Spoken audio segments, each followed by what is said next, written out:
Welcome back, Brooklyn Nets fans. So yeah, I wasn't planning on making a video this soon, but of course there was some bad news from Sunday's game where Kevin Durant hurts his MCL for the second year in a row, and it happened literally almost 365 days after the last one, which is crazy. Of course, last year when he hurt his MCL, he was out for I think over a month. The Nets had a stretch where they were like 3-17. It got rough, so they were like the second seed when he went down, and then they got all the way back to like the 8th seed by the time he was back. So, of course, I'm a bit concerned. As Nets fans, we have PTSD over this situation, but I do think, obviously, this Nets team is more capable and more well-equipped to handle a KD loss as compared to last year. I mean, looking at the lineup they threw out last year, when Kevin Durant missed his first game, it was pretty damn ugly. Someone tweeted that today. Doug Norrie tweeted this. So this was the first game without Kevin Durant after the injury. They put out James Harden, who at that point was like not even trying, Kyrie Irving, who was part-time, Patty Mills, Kessler Edwards, and Day'Ron Sharpe. I mean, it was rough. So the Nets won't be as bad this time around, and they have a massive coaching upgrade because going from Steve Nash to Jacques Vaughn so far has been a great improvement for the Nets coaching. Now, I will say this seems to be not as serious as the last year injury for Durant. Like, it's still the same injury technically, but this one's not believed as serious as the one he suffered last year. So he'll be reevaluated in 2 weeks. I think KD's probably out for at least 3 weeks, I would guess at minimum, and I'm probably expecting more around a month. So I guess later in this video, I'll try to target like which day I think he comes back, because I think last year when I made that video, I think I got it right. I was either right on the money or like 1 game off when Kevin Durant would return from his injury. Of course, he came back last year against the Heat, ironically, which is the team he got hurt against this year. Adrian Wojnarowski said there's optimism Durant will miss less time than he did last year with the 6-week absence, a significant sigh of relief for the Nets and the MVP candidate. And Jeff Stotts, he's like one of those injury analyst guys on Twitter. He said that since the 2005-2006 season, the average lost time for a grade 1 MCL sprain is 18 days, which is about 6.2 games. So if you're without Kevin Durant for, let's say, 6 to 8 games, maybe 10 at most, I can live with that. It could have been much worse, obviously. This one I feel like could have been worse than the Bruce Brown one last year. Of course, that was the play where Herb Jones, knocked Bruce Brown over. Brown's hand hit Kevin Durant's knee, bent it backwards. So I thought there was more force against Kevin Durant's knee in this injury, but luckily it doesn't seem as bad. So obviously, the Nets kind of dodged a bullet here. And look, maybe it's a blessing in disguise. This will have to make room for guys like Joe Harris and especially Ben Simmons to step up in Kevin Durant's absence. It'll show us more about who Jacques Vaughn really is.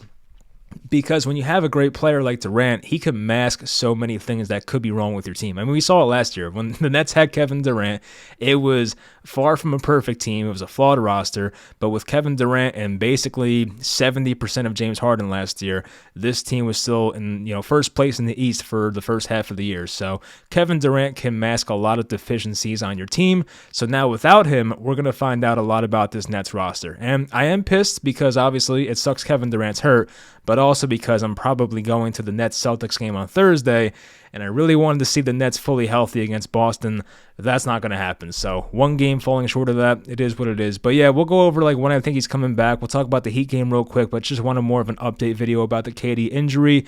I know it's a day late, but sorry. Anyway, I hope you guys enjoyed the video. Leave a like, always helps out, and let's get into it. So we'll talk about the Heat game real quickly. And when Kevin Durant went out in the late third quarter, the Heat went up 98-91 at one point, and of course the Nets, they knew Kevin Durant's in the locker room. It definitely was just a probably very bad feeling for the guys on the floor and the entire roster, but they were still able to overcome that and beat the Heat in the fourth quarter. So they came back, they won the game. It was a very low-scoring second half. So the second half went like this. The Nets had 13 points in the third quarter, which is that's nothing.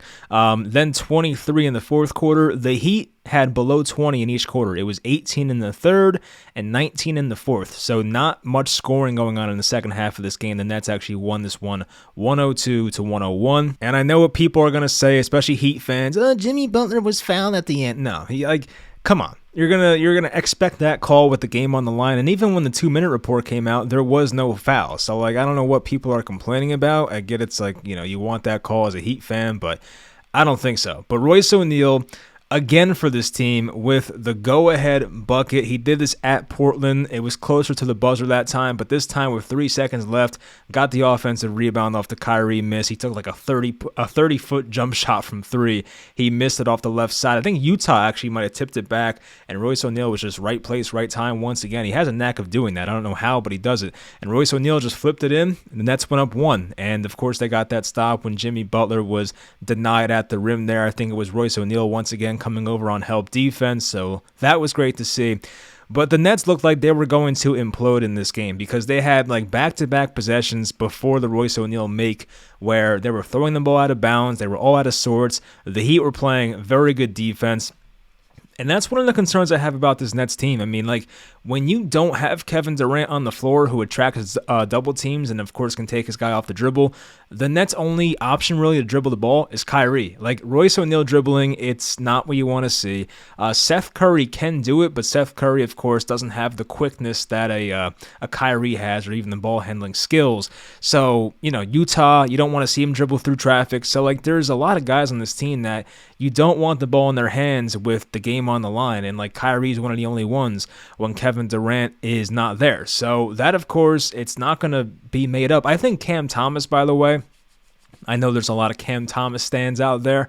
I really do believe he should play more. Like, I'm not saying give him like 30 minutes a night, but I think Cam Thomas should have a role on this team, especially in times where Kyrie's on the bench, because the Nets, they're going to lack ball handlers. Like, that's going to happen. Like, Seth Curry and Kyrie, I would play them, you know, opposite of each other as much as possible because you're going to have at least one point guard on the floor. And, of course, Ben Simmons will do some of that as well. But, you know, outside of those two guys, I don't know who's going to bring the ball up the floor. So Cam Thomas, I would like to see him in that role. We'll see if Jock Vaughn gets him out the doghouse or not. But, yeah, I mean, the final 5 minutes or so, like, Kyrie shot some long three-pointers. They weren't going down, but Seth Curry made a couple nice plays. The layup, he had the shot from the mid-range. So Seth Curry actually had a good game yesterday or Sunday. The ending was fun, though. The ending was it was really cool. I was happy to get that win because you think about it. If the Nets lost that game, they go to 26-14, I think it would have been, and they would have faced the Celtics tonight, and they could have lost 2 in a row or tomorrow night. No, it's Thursday night. So, of course, they could have lost back-to-back if they had lost the Heat game and then hypothetically lose on Thursday versus Boston. So, to get that win, get up to 27-13, it feels good. It felt great in the moment, but, of course, our main concern was Kevin Durant, who, when he was in there, was having a great game. KD had a bit of a knee issue earlier in the game. I think it was either the second quarter or the third quarter, and I think it may have came on a Kyle Lowry flop. I can't stand that freaking guy. There's some NBA players I just can't stand. Kyle Lowry has to be like near the top of the list. He's in my top 3. Like, he complains on every call. He flops everywhere. Like, he's not very athletic anymore. Like, he's just literally out there to just dribble the ball, flop, and like miss threes. It's terrible. And complain to the refs. But yeah, KD was playing well. He had 30 minutes logged already. So yeah, KD was on his way to having a nice game. I mean, Royce O'Neal, efficiency-wise, he sucked. He was 3 for 11, 1 of 7 from 3, but the fact that he made the game-winning shot, you kind of like, all right, I'll take it. So Royce O'Neal came up clutch once again. Claxton had a big game. Claxton, 31 minutes. He was 6 of 8. He had 11 rebounds, 3 blocks, 13 points. Definitely got the better of Bam Adebayo, who may have been injured, but still, I mean, Claxton outplayed him. Kyrie, not the most efficient game, wasn't too bad. 10 of 21, 6 of 15 from 3, which is, that's a lot of three-point attempts. That might be more than like the entire rest of the team combined. It was close. The rest of the team had 18 and Kyrie had 15, so pretty close. But Kyrie did have 29 points. He had 6 assists, and of course, towards the end was like the main ball handler, so that helped out a lot. Ben Simmons, 29 minutes, only 2 of 4. Like, we need more from that, from him. 4 points only, had 7 rebounds, had 7 assists, but with Kevin Durant out, we're going to have to see Ben Simmons jump up that points per game scoring. Like, he can't stay at like whatever he's at right now. I don't even know what it is. It's probably like 6 or 7 a game. He needs more. Like, he needs to get in double digits. I need Ben Simmons to score 14, 12, 11, 15, 18, like something like that just every night. Like, I can't have Ben Simmons get below 10 every night. Like, it's not going to be acceptable with Kevin Durant out. And this is a great opportunity for Ben Simmons, with the best player on the team down, to step up and try to, get back to the guy he was in Philly before he got here. Joe Harris, another guy the Nets will definitely need to step up. He was 2 of 2, but He did not take a three-point shot, only 4 points. He has not looked right in a while, so Joe Harris is definitely concerning.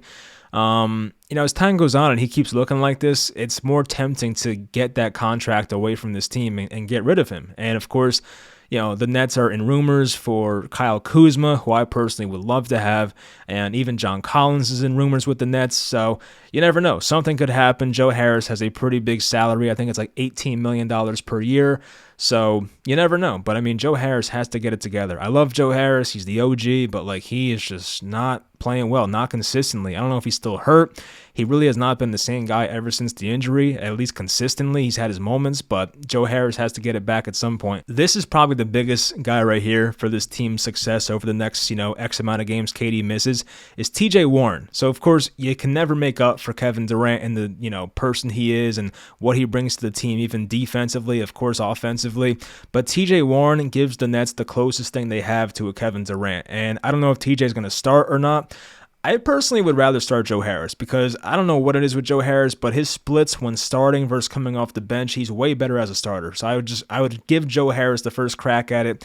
If he still sucks in the starting lineup, then okay, go back to TJ Warren or something. But I would give Joe Harris the first shot. Anyway, TJ Warren is going to play more. He's been, around 18 to 25 minutes, it feels like every game. So he might see some more 30-minute games here, but he was 4 of 9, 2 of 4 from 3, 10 points. He had 2 steals, so he did his thing, 3 rebounds. So the Nets are definitely going to need TJ Warren to put the ball in the basket more and be an isolation scorer even more than usual. So hopefully TJ Warren stays healthy. Of course, that's number one, but keeps looking good and can try and help fill the void of Kevin Durant while he's out.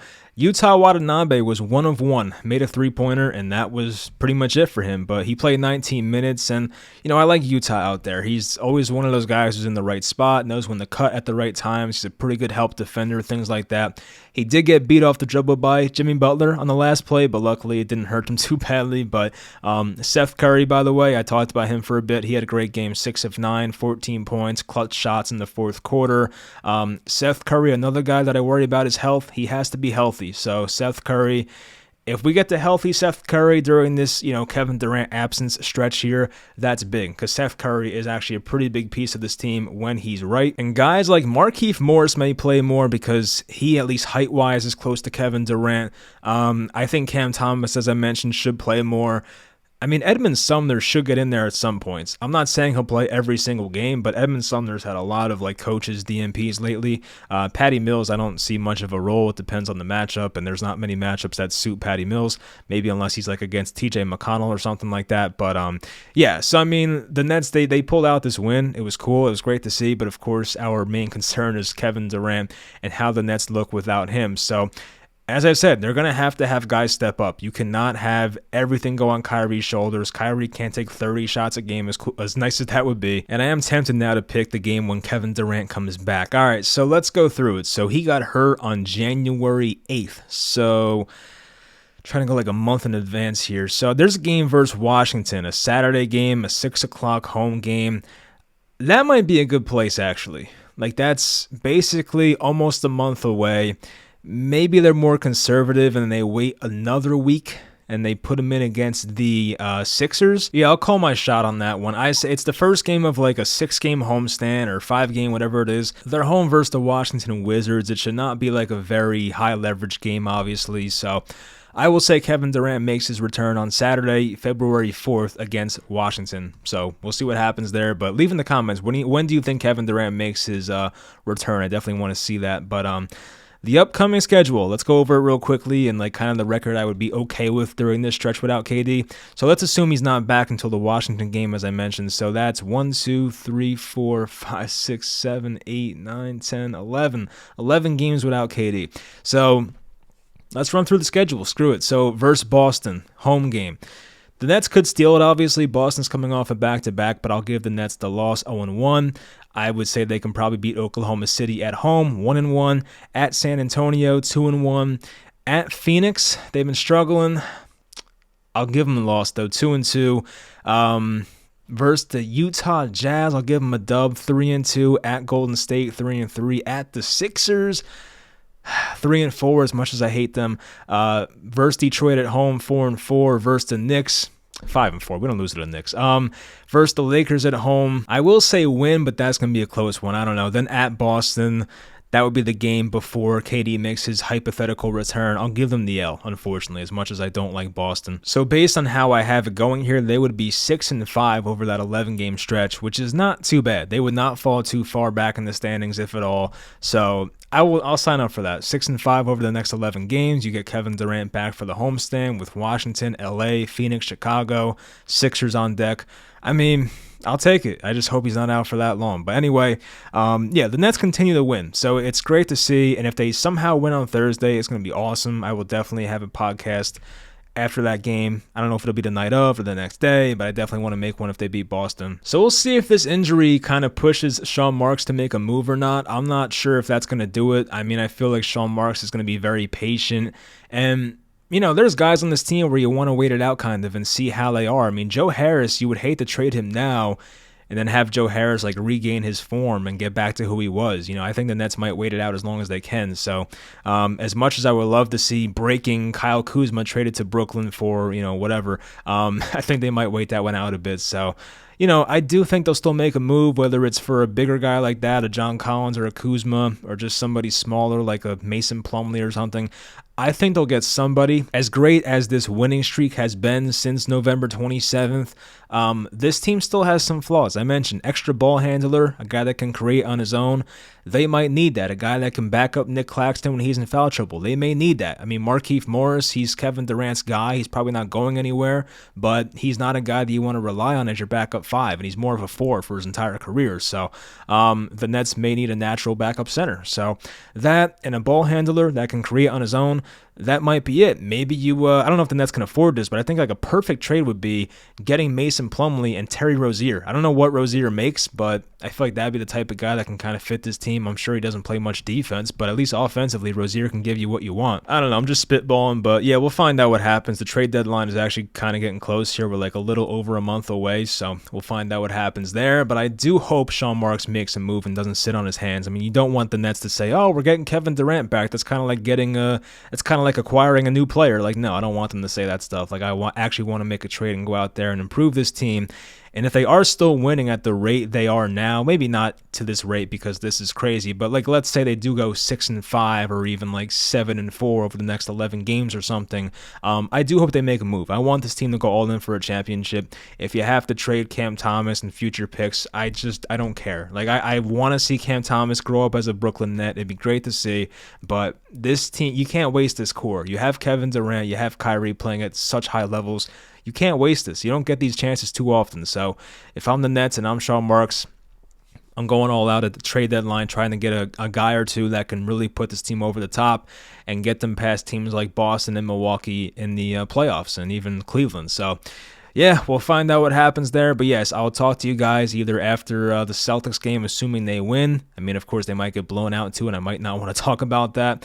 If not, we may have to wait until, I think, probably next Friday. They're at Utah, and, you know, they play West Coast games next week, and I will not be up for those because I work, so I don't want to be up until like 2 a.m. making a podcast. So maybe Friday night after the Jazz game.